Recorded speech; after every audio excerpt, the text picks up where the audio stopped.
Hello दोस्तों, नमस्कार। स्वागत है आप सभी का educational study one YouTube channel पे। तो देखिए दोस्तों, एसएससी सीएचएसएल एग्ज़ाम 2023 कल यानी कि 2 अगस्त से आपकी परीक्षा शुरू है।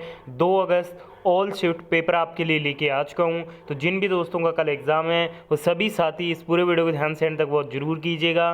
परीक्षा आपकी 2 अगस्त से लेकर 22 अगस्त तक चलेगी, तो काफ़ी पेपर लंबा चलने वाला है। तो जिन भी दोस्तों का एग्ज़ाम है वो सभी साथी इस पूरे वीडियो में ध्यान से एंड तक बने रहिएगा। इस वीडियो से डायरेक्ट आपको अपने एग्ज़ाम में क्वेश्चन देखने को मिलेंगे। तो चलिए दोस्तों, आज की इस वीडियो को अपने शुरू करते हैं। तो चलिए दोस्तों, वीडियो को शुरू करते हैं। वीडियो शुरू करें उससे पहले अभी तक आपने इस वीडियो को लाइक नहीं किया तो प्लीज़ जल्दी से लाइक कर दीजिए, और सभी दोस्तों के बीच वीडियो को पहुंचाने के लिए वीडियो को शेयर करना भी मत भूलिएगा। तो पहला क्वेश्चन है कि जल्लीकट्टू नामक त्यौहार किस राज्य में मनाया जाता है। जल्लीकट्टू नामक जो त्यौहार है वो भारत के तमिलनाडु राज्य में मनाया जाता है। तो तमिलनाडु इस क्वेश्चन का आपका बिल्कुल राइट आंसर रहेगा। अगले क्वेश्चन में पूछा जा रहा है किसे भारत के तोते के रूप में जाना जाता था। तो भारत के तोते के रूप में अमीर खुसरो को जाना जाता था। तो अमीर खुसरो इस क्वेश्चन का आपका बिल्कुल राइट आंसर रहेगा। अगले क्वेश्चन में पूछा जा रहा है कि सितार का जनक किसे माना जाता है। देखिए दोस्तों, जो सितार का जनक है वो आपके अमीर खुसरो को माना जाता है। ठीक है, तो अमीर खुसरो इस क्वेश्चन का आपका बिल्कुल राइट आंसर रहेगा। चलिए बढ़ते हैं अगले क्वेश्चन की ओर। अगले क्वेश्चन में पूछा जा रहा है कि एथिलीन के बहुलीकरण के फलस्वरूप जो प्लास्टिक प्राप्त होता है उसे क्या कहते हैं। तो एथिलीन के बहुलीकरण के फलस्वरूप जो प्लास्टिक प्राप्त होता है उसे पॉलीएथिलीन कहा जाता है। तो पॉलीएथिलीन इस क्वेश्चन का राइट आंसर रहेगा। अगले क्वेश्चन में पूछा जा रहा है दिल्ली स्थित लोटस टेम्पल किस धर्म से संबंधित है। दिल्ली स्थित जो लोटस टेम्पल है वो बहाई धर्म से संबंधित है। तो बहाई धर्म इस क्वेश्चन का राइट आंसर रहेगा। इसका निर्माण बहाउल्लाह ने करवाया था, जो कि बहाई धर्म के क्या थे, संस्थापक थे। अगले क्वेश्चन में पूछा जा रहा है कि 44वां संविधान संशोधन विधेयक द्वारा किस मौलिक अधिकार को सामान्य वैधानिक अधिकार बना दिया गया। तो ये बना दिया गया था संपत्ति के अधिकार को। तो संपत्ति का अधिकार इस क्वेश्चन का राइट आंसर रहेगा। अगले क्वेश्चन में पूछा जा रहा है कि शासक बनने के बाद 12 अध्यादेश जारी करने वाला मुगल बादशाह कौन था। तो शासक बनने के बाद 12 अध्यादेश जारी करने वाला जो मुगल बादशाह था वो था मुगल बादशाह जहांगीर। तो जहांगीर इस क्वेश्चन का आपका बिल्कुल राइट आंसर रहेगा। अगले क्वेश्चन में पूछा जा रहा है कि रविंद्रनाथ टैगोर ने किस शास्त्रीय नृत्य को पुनर्जीवित करके उसे केरल के अतिरिक्त बंगाल में भी लोकप्रिय बनाया था। तो रविंद्रनाथ टैगोर ने कथकली को पुनर्जीवित करके उसे केरल के अतिरिक्त बंगाल में भी लोकप्रिय बनाया था। तो कथकली इस क्वेश्चन का राइट आंसर रहेगा। अगले क्वेश्चन में पूछा जा रहा है कौन सी नदी मध्य प्रदेश में अमरकंटक पहाड़ियों से निकलती है। एमपी में अमरकंटक की पहाड़ियों से नर्मदा नदी निकलती है। तो नर्मदा नदी आपका बिल्कुल राइट आंसर रहेगा। अगले क्वेश्चन में पूछा जा रहा है भारत में सर्वप्रथम राष्ट्रीय आय का आकलन किसने किया था। भारत में सर्वप्रथम राष्ट्रीय आय का जो आकलन है वो दादा भाई नौरोजी के द्वारा किया गया था। अगले क्वेश्चन में पूछा जा रहा है कि पैठन जल विद्युत परियोजना किस नदी पे है। देखिए दोस्तों, जो पैठन जल विद्युत परियोजना है वो गोदावरी नदी पे स्थित है। ठीक है, तो गोदावरी नदी इस क्वेश्चन का आपका बिल्कुल राइट आंसर रहेगा। अगले क्वेश्चन में पूछा जा रहा है दिलवाड़ा का जैन मंदिर किस राज्य में स्थित है। दिलवाड़ा का जो जैन मंदिर है वो राजस्थान राज्य में स्थित है। तो राजस्थान इस क्वेश्चन का आपका बिल्कुल राइट आंसर रहेगा।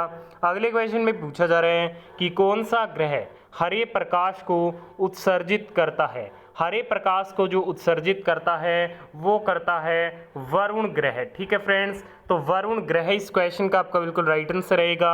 अगले क्वेश्चन में पूछा जा रहा है बल की परिभाषा न्यूटन के किस नियम से प्राप्त होती है। बल की परिभाषा न्यूटन के गति के पहले नियम से हमें प्राप्त होती है। तो गति का पहला नियम इस क्वेश्चन का राइट आंसर रहेगा। अगले क्वेश्चन में पूछा जा रहा है कि मानव शरीर में विटामिन ए कहाँ भंडारित होता है। मानव शरीर में जो विटामिन ए है वो हमारी यकृत यानी कि लीवर में भंडारित होता है, स्टोर होता है। अगले क्वेश्चन में पूछा जा रहा है कि एशियाई कुश्ती चैंपियनशिप 2023 में भारत के लिए पहला स्वर्ण पदक किसने जीता? तो ये जीता गया था अमन सहरावत के द्वारा। देखिए दोस्तों, अमन सहरावत ने किर्गिस्तान के अल्माज समन बेकोव को हराकर ये गोल्ड मेडल जीता था। ठीक है, इसके अलावा पूछा जा सकता है कि एशियाई कुश्ती चैंपियनशिप 2023 का जो आयोजन है वो कहाँ पे हुआ था? तो इसका जो आयोजन है वो अस्ताना में हुआ था। अगले क्वेश्चन में पूछा जा रहा है कि किस वायसराय के समय भारतीय शस्त्र अधिनियम 1818 पारित हुआ था? तो ये पारित हुआ था लॉर्ड लिटन के समय में। ठीक है, जिनका कार्यकाल 1876 से 80 के मध्य में रहा था। इसी के समय में वर्नाकुलर प्रेस एक्ट 1878 भी क्या है, पारित हुआ था। अगले क्वेश्चन में पूछा जा रहा है कि वॉलीबॉल के फील्ड की लंबाई और चौड़ाई क्या होती है? वॉलीबॉल के फील्ड की लंबाई और जो चौड़ाई होती है वो कितनी होती है? तो लंबाई होती है 18 मीटर और इसकी जो चौड़ाई होती है वो 9 मीटर की होती है। ठीक है, और वॉलीबॉल में खिलाड़ियों की संख्या कितनी होती है? टीम में 6 होती है। कबड्डी में कोर्ट की लंबाई 12.5 मीटर और चौड़ाई कितनी होती है? 10 मीटर होती है। ठीक है दोस्तों, तो ये बात आप जरूर ध्यान में रखिएगा। अगले क्वेश्चन में पूछा जा रहा है किसी भी राज्य के उच्च न्यायालय के मुख्य न्यायाधीश उपराष्ट्रपति किस अनुच्छेद के तहत करते हैं? तो ये करते हैं अनुच्छेद 217 के तहत। ठीक है, उच्च न्यायालय के मुख्य न्यायाधीश की नियुक्ति करते समय राष्ट्रपति भारत के सर्वोच्च न्यायालय तथा उस राज्य के राज्यपाल से परामर्श लेते हैं। उच्च न्यायालय के कार्यवाहक मुख्य न्यायाधीश की नियुक्ति भी राष्ट्रपति करते हैं अनुच्छेद 223 के तहत। ठीक है, इसके अलावा सर्वोच्च न्यायालय में कार्यवाहक मुख्य न्यायाधीश की नियुक्ति राष्ट्रपति करते हैं अनुच्छेद 126 के तहत। ठीक है, तो ये सभी इंपॉर्टेंट एक्स्ट्रा फैक्ट्स आप जरूर ध्यान में रखिएगा।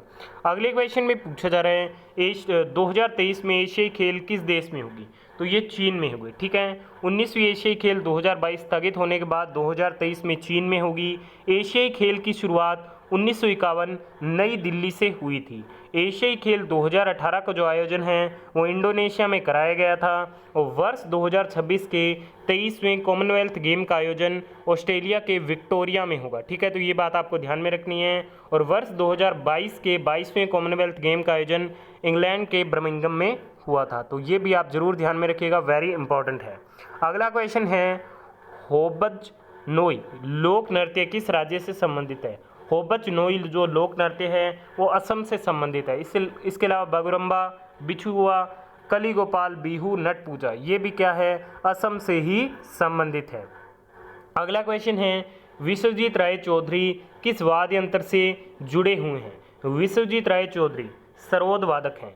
सरोद के अन्य कलाकार अमजद अली खां, अकबर खां, अलाउद्दीन खान, बुद्धसेन, दास गुप्ता, मुकेश शर्मा ये भी क्या है, सरोद वादक ही हैं। ठीक है दोस्तों, नेक्स्ट है भारत में जनगणना कराने का दायित्व किस मंत्रालय के अधीन है? गृह मंत्रालय के अधीन है। भारत में जनगणना की शुरुआत 1872 में लॉर्ड मेयो के समय में हुई थी। लॉर्ड मेयो की हत्या अंडमान निकोबार में हुई थी। भारत में लगातार जनगणना 10 वर्षों के अंतराल पर 1881 से लॉर्ड रिपन के टाइम से हो रही है। जनगणना के संघ सूची का विषय है। नेक्स्ट है फियरलेस गवर्नेंस के लेखक कौन है? किरण बेदी हैं। अगला क्वेश्चन है किस वर्ग के पादप समुदाय को पादक वर्ग के उभयचर एम्फीबियन कहते हैं? ब्रायोफाइटा, मॉस और स्फेगम इसके उदाहरण हैं। तो आज की इस वीडियो में top most expected question cover कर ली। वीडियो के अंत तक धन्यवाद। पसंद आए लाइक और शेयर जरूर करें।